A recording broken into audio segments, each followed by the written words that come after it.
Graças a Deus que nos dá a oportunidade de mais uma noite estar na presença de Deus, para podermos fazer menção um pouquinho das Sagradas Escrituras.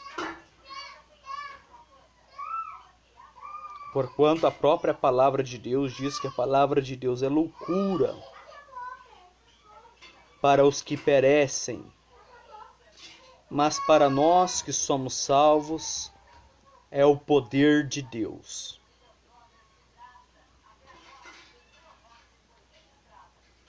É muito interessante, irmão, o texto pela qual nós acabamos de nos embasar nele para trazermos essa mensagem, que ela vai fazer uma reflexão a respeito da cruz.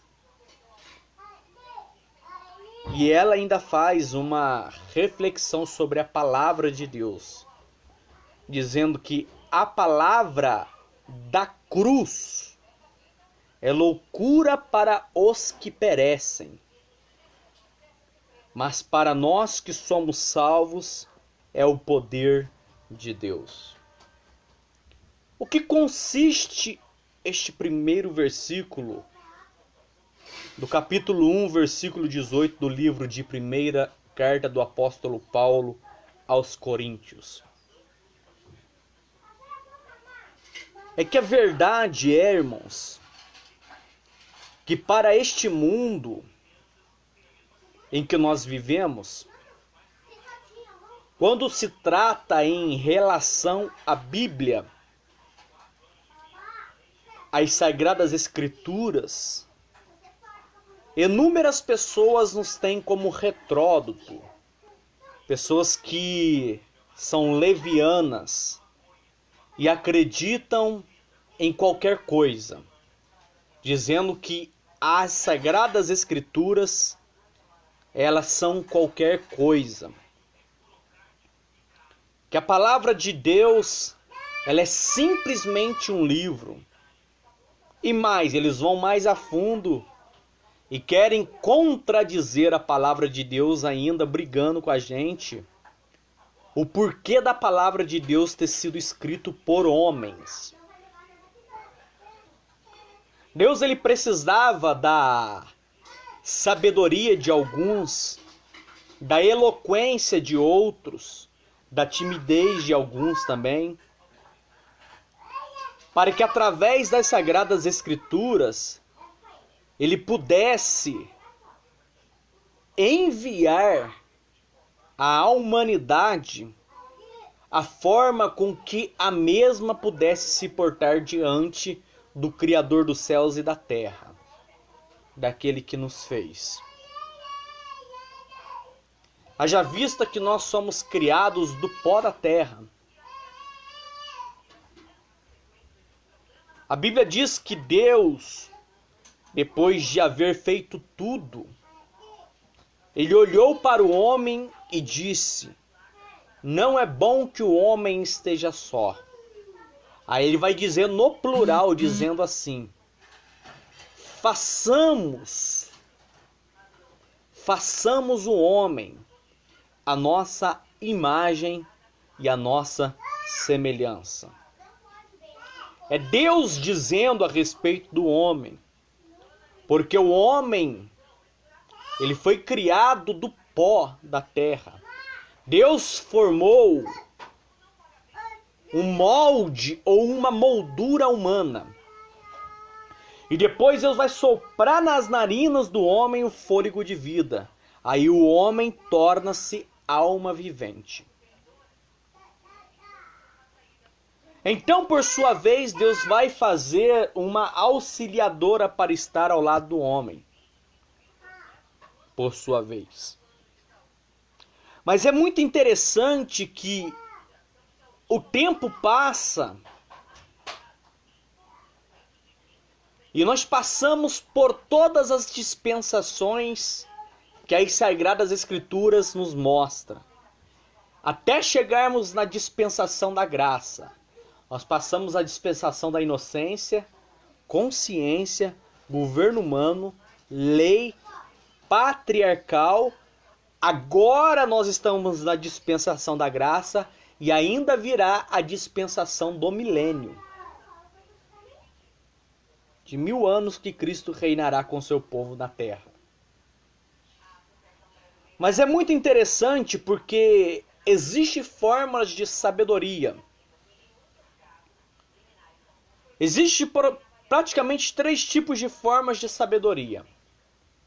Aquela pela qual nós nos dedicamos através da leitura esporádica de um livro, ou das Sagradas Escrituras, ou de livros que possam agregar valores às Sagradas Escrituras, haja vista que a mesma já é autossuficiente.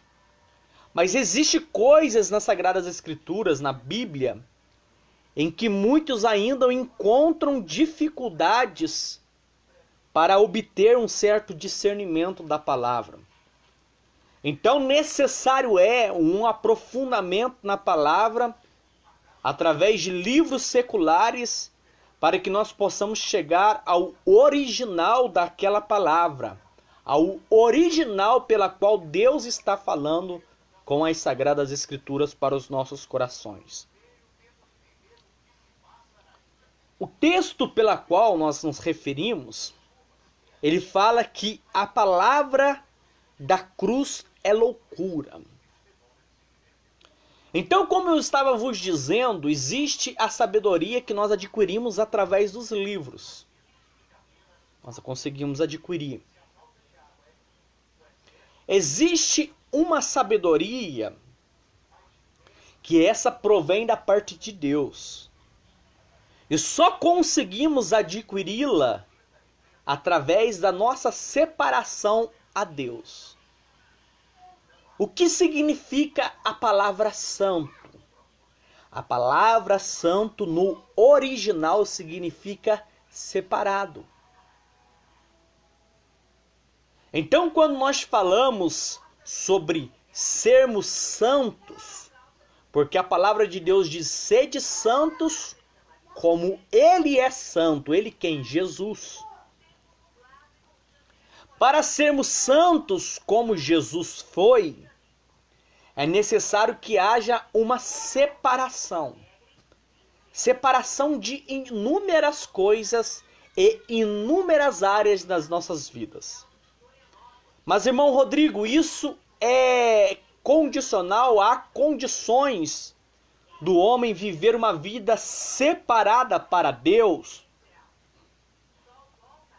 Nos dias em que nós estamos vivendo, eu tenho plena certeza que há possibilidade. Só que a pessoa, por sua vez, ela irá encontrar muita resistência no mundo espiritual ou mundo tenebroso. Quando se fala-se em profecia, nós falamos do dom do Espírito Santo dado a nós através de profecia. Porque hoje nós não batizamos ou não consagramos, mais melhor dizer assim, pessoas a profetas. Por quê? Porque termina-se em João Batista o ministério dos profetas. João Batista foi o último profeta.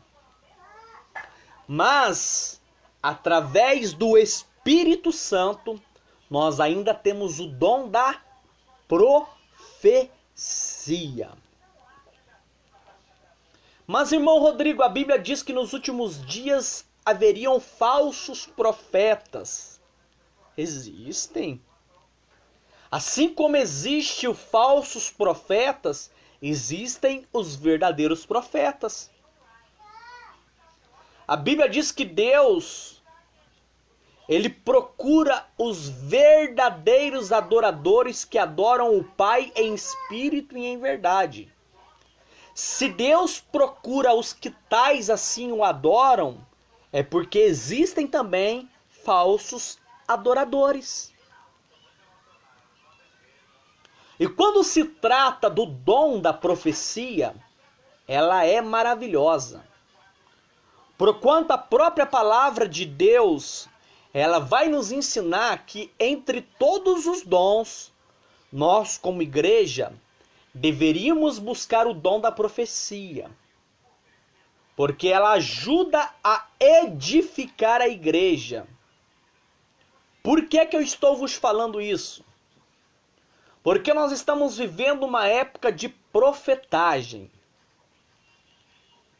Existem inúmeras pessoas que adquiriram uma posição hierárquica através de alguém dentro da sua igreja, ou como um presbítero, evangelista, ou com um grau máximo de pastor. E esta pessoa ela sai por aí como um itinerante. O que é um itinerante? Itinerante é um pregoeiro, é um pregador da palavra de Deus que não tem uma igreja local onde ele passa a maioria do seu tempo congregando com os mesmos. Mas ele faz da sua vida escala de pregações em várias igrejas. Hoje ele está pregando aqui na cidade de Olimpo, Noronha, amanhã está em Carmo de Minas, depois está lá em Três Corações, aqui um dia está lá em Cruzeiro, de Cruzeiro ele está para Aparecida, Aparecida Lorena, Lorena Piquete, Piquete Mato Grosso. E essas pessoas vivem através da prática, através desta prática, prática esta denominada como os itinerantes. Eu não sou contra quem almeja ao lado da itinerância dentro das igrejas. O problema é que inúmeras vezes, quando essas pessoas que são itinerantes, elas vêm para ficar na casa que possivelmente será a casa do nosso pastor. E quando amanhece o dia, por exemplo, esses itinerantes ele tem por costume de levantar praticamente meio-dia. E falam que a obra de Deus foi uma obra, e querem viver da obra de Deus. Aí depois ele vai alimentar-se na casa do pastor. E como se não se bastasse, ele quererá que tirem a ele uma quantidade em dinheiro em oferta. Se não for a quantidade exata que o mesmo está pedindo, de maneira alguma você conseguirá trazer esse itinerante para pregar na sua igreja. Jesus não nos ensinou a fazermos assim. Irmão Rodrigo, você é contra pregar para pregar? Eu sou totalmente contra. Cobrar para pregar, sim. Agora, uma ajuda no custo seus. Haja visto que você não vai ficar no hotel, você vai ficar na casa do pastor. Ali você vai poder alimentar. Ali você vai ter um quarto para repousar com a sua família. Ah, irmão Rodrigo, mas eu quero liberdade, eu quero um hotel. A maioria desses itinerantes nem casados são. Em primeiro lugar. Em que a palavra de Deus nos ensina que o presbítero seja homem de uma só mulher. E como é que pode, irmãos, essas pessoas têm sido consagradas a pastores e não são casados? Aí você vai falar para mim, irmão Rodrigo, mas no tempo antigo, Jesus, ele não se casou. Irmão, não compare a vida de Jesus com as nossas vidas. Jesus, ele foi 100% homem e 100% Deus. Houve discípulos também que não tiveram relacionamento extraconjugal. Mas nada se compara àquela época com a época em que nós estamos vivendo. Por isso que nós temos que atentarmos para as pessoas que nós trazemos para a igreja, para que nós possamos encontrar nas mesmas os frutos do Espírito. E não somente encontrar nelas dentro da igreja. Esses frutos têm que ser diários, dentro da própria casa, na sociedade. Porque dentro da igreja todo mundo é santo. Então necessário é que nós venhamos observarmos o que está acontecendo ao nosso redor. Por quê? Porque as ovelhas, elas necessitam de alimento. E por causa da necessidade de se alimentar-se, muitas vezes nós trazemos itinerantes, que quando eles chegam na nossa igreja, eles ligam lá os seus micro-ondas espiritual e coloca aquela velha comida requentada. Sabe aquela mensagem pregada mais de 100 vezes em vários lugares? É isso que eles estão fazendo. E de repente você começa a observar e ver que as ovelhas estão ficando doentes. Por quê? Porque está faltando alimento. Existe uma parábola que o povo usa. O porquê que a grama do vizinho é mais verde do que a grama onde nós estamos. Nós que vivemos na zona rural, é muito fácil nós observarmos aqui e vermos, principalmente vaca, o gado, como uma espécie de um pau amarrado no pescoço. Para que é que serve aquilo? São animais que estão acostumados a furar cerca para irem comer grama no vizinho. E infelizmente é isso que está acontecendo com as igrejas nos dias atuais. Por não haverem aquilo que nós chamamos de alimento dentro da casa de Deus, uma hora o estômago da ovelha vai doer. E quando o estômago dói, a consciência reflete. Então ela vai querer procurar algum aprisco, algum lugar aonde ela pode alimentar-se. E se ela achar um lugar aonde há pastos verdejantes, aonde há água viva, você pode ter certeza que essa ovelha não tornará mais para o outro aprisco. Aí vai acontecer aquilo que nós chamamos de briga, ou muitas vezes discussões entre os pastores. Sabe o que a Bíblia me faz lembrar uma vez? Que Deus ele vai chegar para Abraão e vai dizer para Abraão: Abraão, sai da tua parentela, do meio do teu povo, você e sua casa, você e sua esposa, e vai para uma terra que eu vou te mostrar. Ele não tinha direção alguma para onde ele ia, mas ele toma consigo seu sobrinho Ló e o leva. Mas a ordem de Deus era para que ele fosse ele e a esposa. Pois bem, então ele foi engrandecido. Ló, por sua vez, por estar ao lado dele também, adquiriu bastante bens. Até que um dia chegaram apavorados diante de Abraão, dizendo: Abraão, corre, porque os pastores de Ló e os seus pastores estão se enfrentando em briga. Então Abraão ele vai chegar diante do seu sobrinho e vai dizer para ele, ó, para que não haja briga entre nós e vós, porque você é meu sobrinho querido, escolha um caminho, o caminho que você escolheu, eu irei ao contrário. Agora, para a prática da palavra de Deus, não tem como, irmãos. Nós seguimos caminhos ao contrário.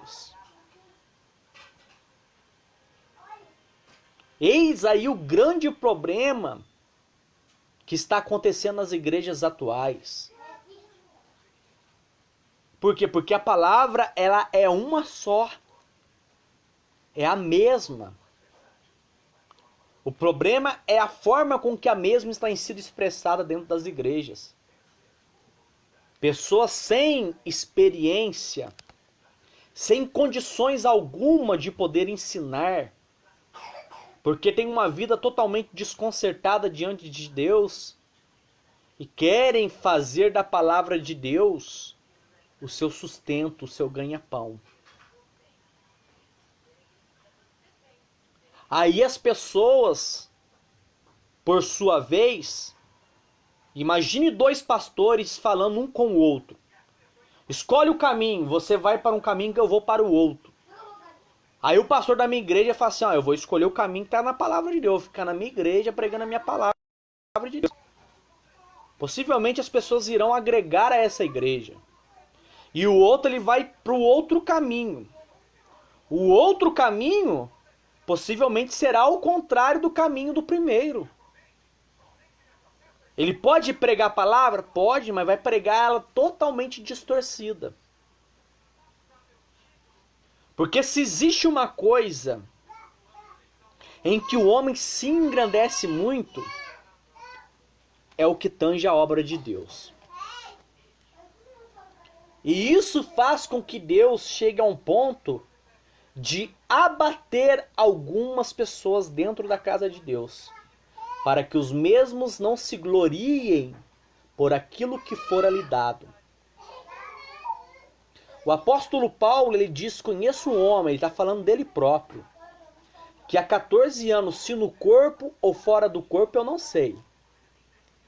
Mas ele foi elevado ao paraíso, que é o terceiro céu, e foi-lhe revelado coisas inefáveis que ao homem não é lícito falar. Mas para que eu não me engrandecesse pela exaltação da revelação, foi-me dado um espinho na carne, a saber, um mensageiro de Satanás. Porque todas as vezes que ele tentava se exaltar, Deus coxava ele. Aí ele voltava no prumo que Deus o queria. Existem inúmeras pessoas que estão precisando passar por esse concerto diante de Deus. Aquela coxadinha de Deus, para que nós venhamos nos aproximarmos diante dele. Para as pessoas do mundo, quando elas nos veem, mesmo debilitado algumas das vezes, porque a Bíblia fala que a carne é fraca, mas o espírito está pronto, eu estou preparado para pegar a palavra a hora que o irmão quiser abrir, bater um bate-papo, nós estamos aí pelo WhatsApp, a hora que quiser compreender a palavra de Deus, é só entrar em contato comigo. O que eu souber, eu lhe passarei. O que eu não souber, eu irei entender, depois te explicarei. Mas existem pessoas que quando nos veem pregando a palavra de Deus, mesmo passando por alguns vales de enfermidades, elas debocham da gente. E isso não é fato para que eu me entristeça. Isso é um fato para que eu engrandeça e exalte ao nome de Cristo. Porque se pela minha palavra, que eu estou falando da palavra de Deus, os opositores se levantam, pode ter certeza que você está incomodando o inferno. Agora, quando você começar a pregar e os aplausos começarem a vir, e todas as pessoas ovacionarem como homem de Deus, tome cuidado. a sua queda será muito grande. Porque Deus não divide a sua glória com ninguém. Por isso que o texto de base que nós usamos, ele diz, porque a palavra da cruz é loucura para os que perecem. Quando nós pregamos sobre a cruz, que não existe caminho até Jesus Cristo, a não ser através da morte de Cristo, que não existe outro atalho, que as pessoas colocam, por exemplo, a mãe de Jesus, Maria, como a que pode conduzir até Cristo, ela não é uma condutora até Cristo. Coloca o apóstolo Pedro para conduzir até Cristo, ele não pode conduzir uma pessoa até Cristo. O apóstolo Paulo, por maior que ele foi o apóstolo dos apóstolos, ele não pode conduzir até a Cristo. Jesus, ele vai dizer, eu sou o caminho, eu sou a verdade e a vida. Quem crer em mim e for batizado, será salvo. Mas quem não crer, será condenado. Deixa eu te ensinar uma prática que nós cristãos temos. Nós não batizamos crianças. Por quê? Porque a pessoa, para ser batizado, o que é batismo? É arrependimento de pecados. E pelas Sagradas Escrituras, até a idade de 12 anos, a pessoa é considerada uma criança. Até os 12 anos de idade. Por isso que nós das igrejas evangélicas não batizamos crianças. Nós fazemos como o evangelista Lucas nos ensinou. Que Jesus, ao 8º dia, depois de ter sido circuncidado, porque ele era um judeu, nós não precisamos da circuncisão, mas nós precisamos sermos apresentados no templo. Então nós levamos os nossos filhos na casa de Deus e apresentamos ele a Deus a quem nos deu. Nós não batizamos criança, porque criança não tem nenhum discernimento a respeito dos seus pecados, de falha, de erros. Por isso que nós só batizamos quando a pessoa tem consciência daquilo que eles estão fazendo. Na faixa etária mais ou menos de 14 a 15 anos de idade. Ah, irmão Rodrigo, mas e se acontecer dessa pessoa morrer sem ser batizada? Batismo não salva ninguém.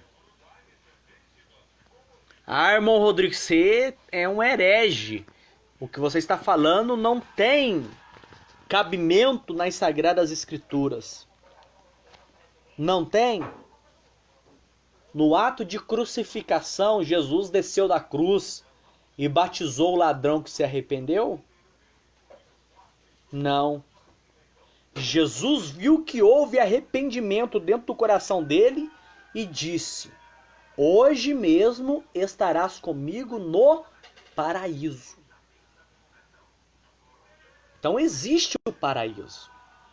Existe o céu. Mas para o ladrão que não se arrependeu, infelizmente, a alma dele desceu para o Hades, que é supostamente um tipo de inferno, mas ainda não é o inferno. Então a palavra de Deus, ela é loucura para os que perecem. As pessoas que estão perecendo no mundo, quando nos vê falando da palavra de Deus, fala: esse cara tá louco. Falando de arrebatamento de igreja, de que a alma vai para um lugar, de que o corpo vai para o cemitério, depois a alma e o corpo vão se juntar ao espírito. É loucura isso? Não é. É Bíblia. O problema é que nós temos, como eu já vos disse no princípio, a sabedoria adquirida por pessoas. Isso vem dos seus avós, que vos ensinaram, através da Igreja Católica, que você tem que fazer o batismo, que você tem que o catecismo. Não estou falando contra, não. Eu estou vos falando que a palavra de Deus não nos aponta a fazermos tais ações. E os que tais coisas praticam, infelizmente, a Bíblia diz que um dia nós estaremos diante de Deus, diante de Jesus Cristo. Porque hoje ele é nosso advogado. Mas quando ele voltar e arrebatar a sua igreja, ele será juiz. Daí não haverá quem possa interceder por você. Porque o Espírito Santo hoje intercede por nós, com gemidos inexprimíveis diante de Deus Pai e diante de Deus Filho, que estão nos céus. Mas naquele dia não haverá mais intercessor. Quando a morte chegar até o lar, não existirá intercessor. Aí a Bíblia diz assim: mas para nós que somos salvos, é o poder de Deus. O que é o poder de Deus para nós que somos salvos? A palavra da cruz. A palavra da cruz, para nós que somos salvos, é o magnificar, é o ápice daquilo que Deus pôde fazer em prol da humanidade. Ao ponto de doar o seu único filho, para que todo aquele que nele crê não pereça, mas que tenha a vida eterna. A vida eterna só se consegue através de Jesus Cristo. Leia depois, se você quiser ler aí, no Evangelho segundo escreveu São João, capítulo 14. Lá Jesus vai dizer assim: não se turbe o vosso coração. Credes em Deus, credes também em mim. Na casa do meu Pai há muitas moradas. Se não fosse assim, eu não vou-lo teria dito. Eu vou vos preparar lugar. E quando eu for e vos preparar lugar, eu voltarei outra vez, para que aonde eu esteja, vocês, nós, possamos estar também. Então Jesus, o que ele foi fazer ao céu? Preparar moradas. Um dia, quando ele voltar através do arrebatamento, a igreja vai subir de encontro a ele. Jesus não vai pisar nessa terra porque essa terra foi entregue a Satanás. Então Jesus não irá contaminar os seus pés com a terra. E por ocasião disso, diz a palavra de Deus, que os mortos irão ressuscitar primeiro. Aí os mortos ressuscitarão primeiro. Imagine aquele ente querido que morreu salvo em Cristo seu, ele ressuscitando, o seu corpo saindo do túmulo, se unindo à sua alma que está lá agora, no paraíso. E nós, os que estamos vivos, seremos transformados. Esse corpo aqui, ele vai se revestir da incorruptibilidade. O que é mortal se vestirá da imortalidade. Nós teremos corpo transformado. Porque essa carne aqui, ela não pode entrar no sangue, no céu. Carne e sangue não entra no céu. Nós seremos transformados. Mas nós os conheceremos no céu. Isso que é o mais belo. Mas só que nós estamos vivendo essa época de itinerância. E o que é mais triste é que o apóstolo Paulo já advertiu isso há muito tempo atrás. O capítulo 3, versículo 4 do livro de 1 Coríntios diz assim: porque dizendo um, eu sou de Paulo, e o outro, eu sou de Apolo, porventura não sois carnais?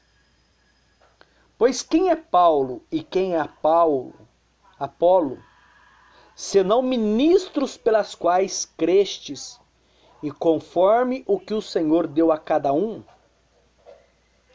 Eu plantei, Apolo regou, mas Deus deu o crescimento.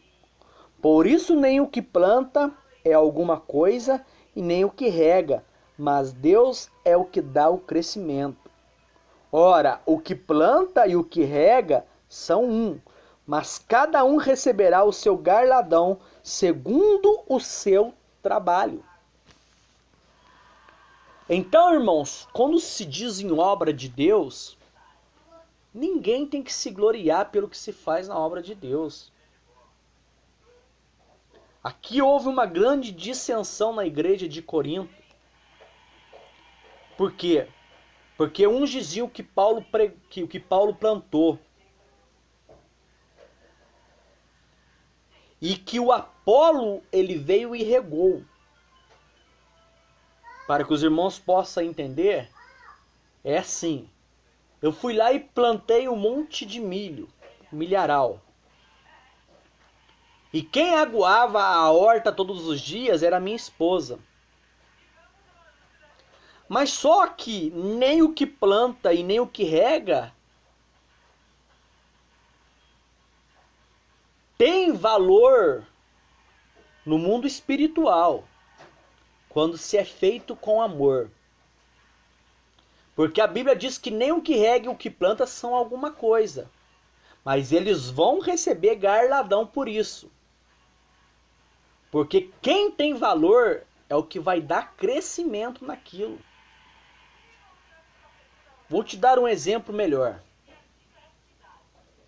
Você chega em uma denominada igreja, onde você se tornará um pastor dessa igreja. E de repente você chega nessa igreja lá, tem um número de 20 membros, já efetivo na igreja. Quem que trouxe essas pessoas para dentro da casa de Deus? Foi Deus, através do pastor. Então quem plantou foi o pastor que estava antes. Agora o próximo pastor que irá dar continuidade no trabalho, ele vai regar aqueles e tentar trazer mais para dentro do aprisco. Mas quem vai dar o crescimento espiritual para essas pessoas dentro da casa de Deus é Deus. Para que nem aquele que plantou e nem aquele que está colhendo ou regando possa se gloriar em alguma coisa. Olha como é lindo a obra de Deus. Então as pessoas se gabam quando elas chegam dentro da igreja e veem a igreja com 50, 60 membros e bate no peito. Fui eu que fiz isso. Não foi você, meu amado em Cristo. Foi Deus. As ovelhas ouvem a voz do seu pastor. E quem é o bom pastor? O bom pastor é Jesus. Não é um homem que foi consagrado ao pastoreado. Porque hoje, para ser consagrado a pastoreado, Existem inúmeras convenções aí que se você der um tanto de dinheiro, você recebe na sua casa a carteirinha e você é filiado a tal convenção. E por causa disso, as igrejas têm a tendência de lhe aceitarem.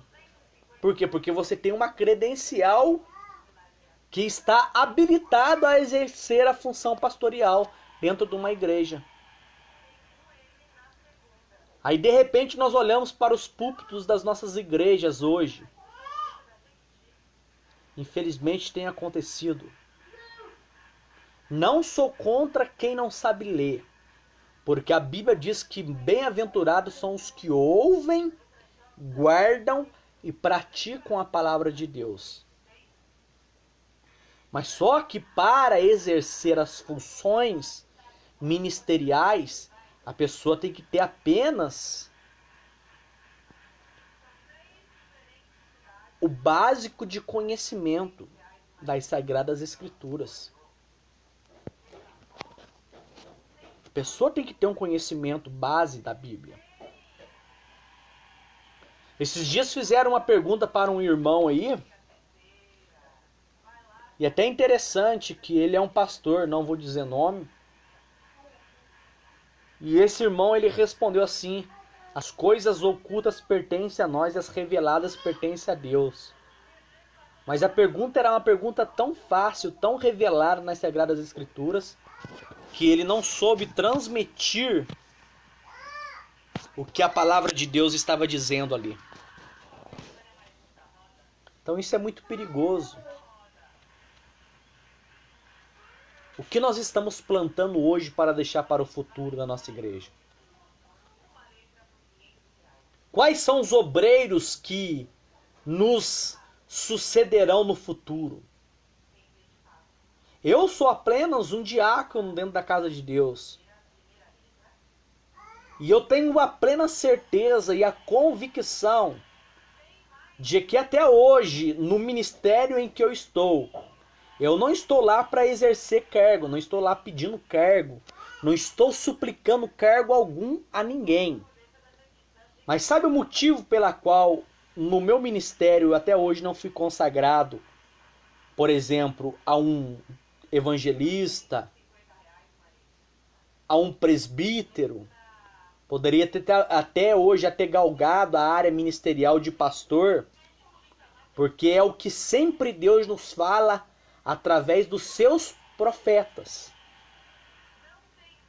através do dom da profecia, de que nós somos chamados para pastorear a igreja. Mas sabe por que até hoje nós não conseguimos isso? Porque infelizmente eu não sou um dizimista na obra de Deus. O que é ser dizimista? É todo mês, isso é bíblico? É bíblico, irmão, é bíblico sim. Só que há momentos na nossa vida que é melhor você pegar os 10% e investir na sua casa. Comprando um botijão de gás, comprando uma cesta básica, do que você entregar na igreja. Ah, mas daí você vai estar roubando a Deus. Não, Deus conhece tudo e sabe de tudo. Deus conhece quem dá o que está sobejando e aquele que dá tudo que tem. Uma mulher, certa vez, ela foi ao gasofilácio e de repente ela colocou ali uma única moeda. E Jesus virou para os discípulos e disse: quem deu mais, estes ou aquela pobre viúva? Aí eles viram que os bambambam estava dando demais. Eles falaram: não, lógico, aquele. Aí Jesus disse: vocês estão enganados. Porque eles deram o que estava sobrando ali. Mas essa deu todo o seu dinheiro que ela tinha do sustento de um mês.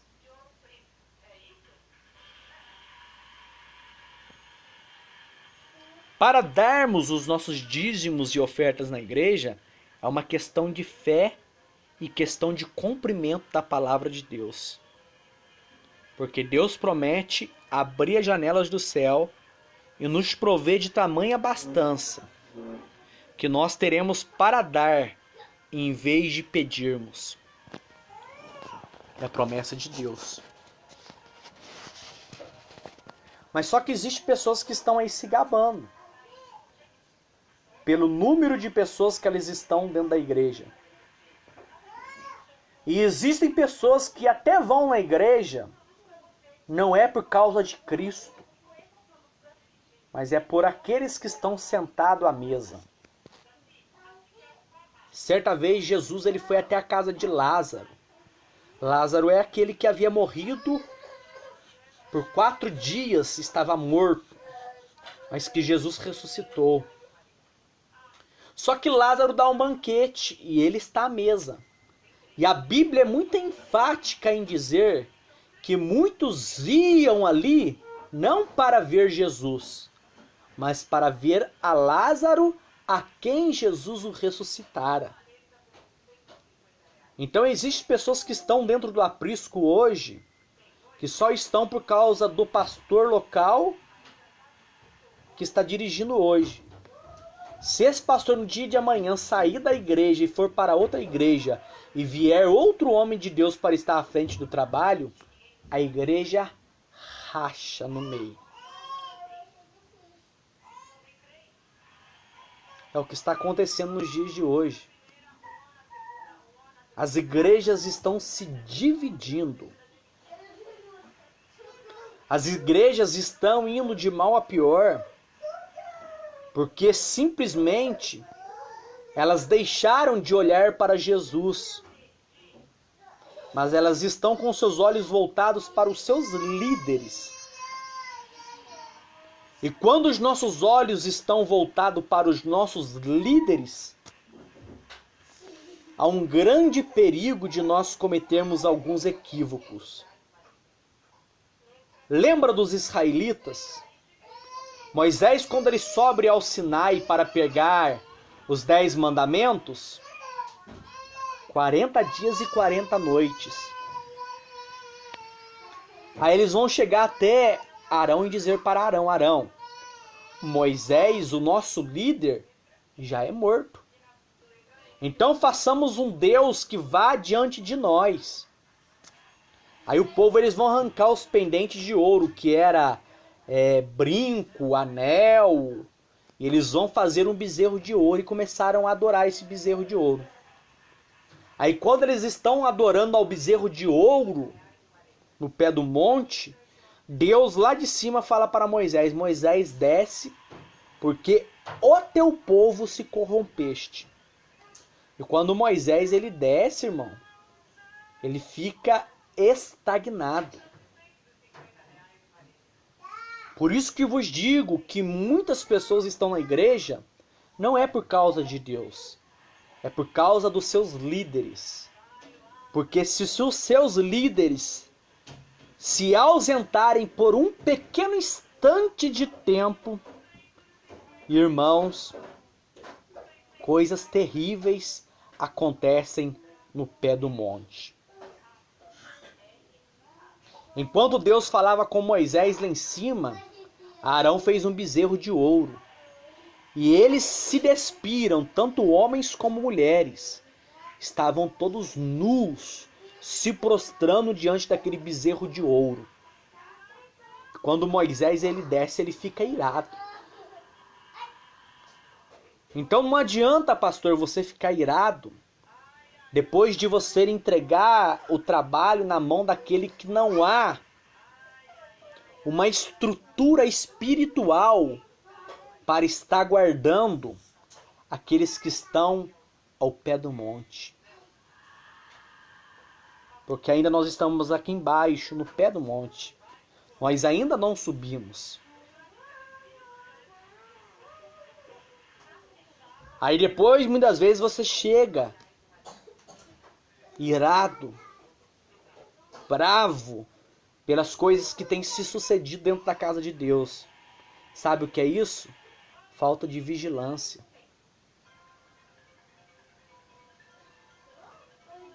Falta de vigilância.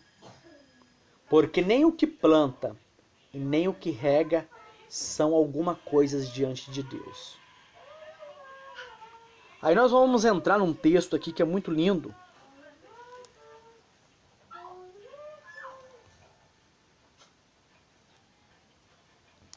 Capítulo 3, versículo 11 diz assim: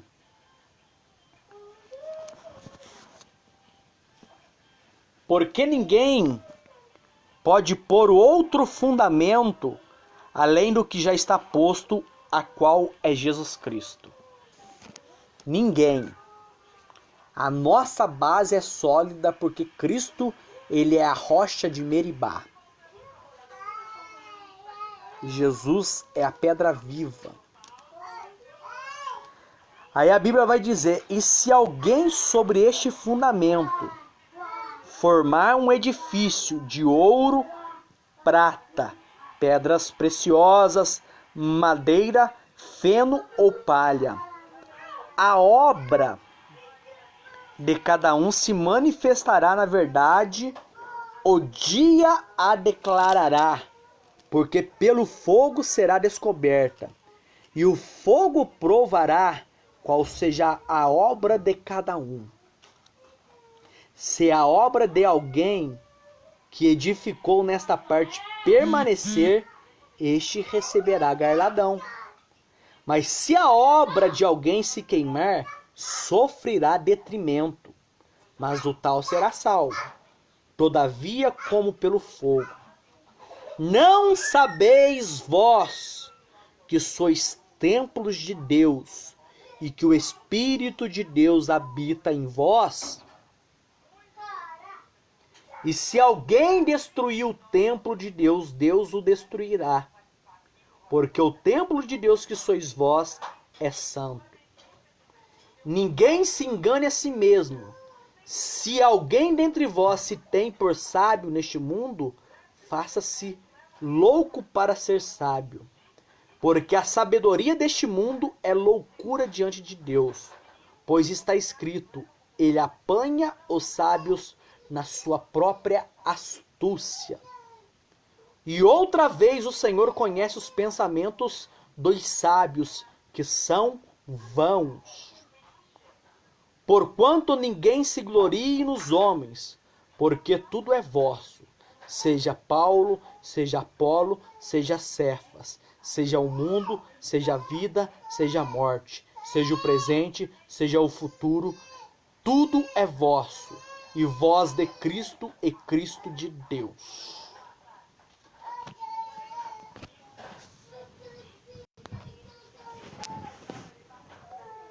Vigiemos. Nós não temos no que nos gloriarmos a respeito daquilo que temos feito em prol da obra de Deus. Os olhos de Deus são como chamas de fogo. As nossas obras estarão diante dos olhos de Cristo. E se ela permanecer, receberemos galardão. Todavia, alguns podem que não receberão galardão por aquilo que têm feito. Por quê? Porque estão fazendo por vanglória, para se mostrar que são mais sábios do que outros, que são mais intelectuais, e estão aí diariamente passando comida requentada em inúmeras igrejas. É melhor o pão vivo que desceu do céu, quentinho na hora, do que o maná apodrecido, guardado dentro de um pote há 3 dias azedo.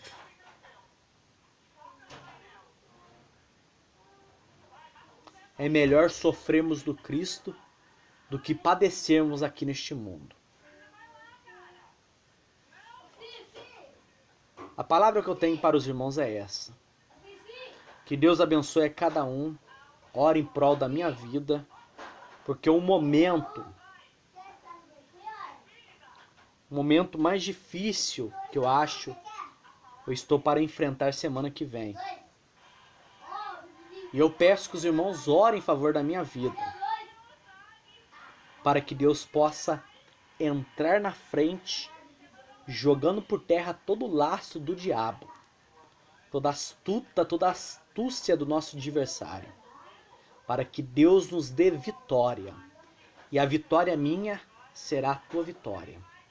Que Deus nos abençoe nesta noite, em nome de Jesus.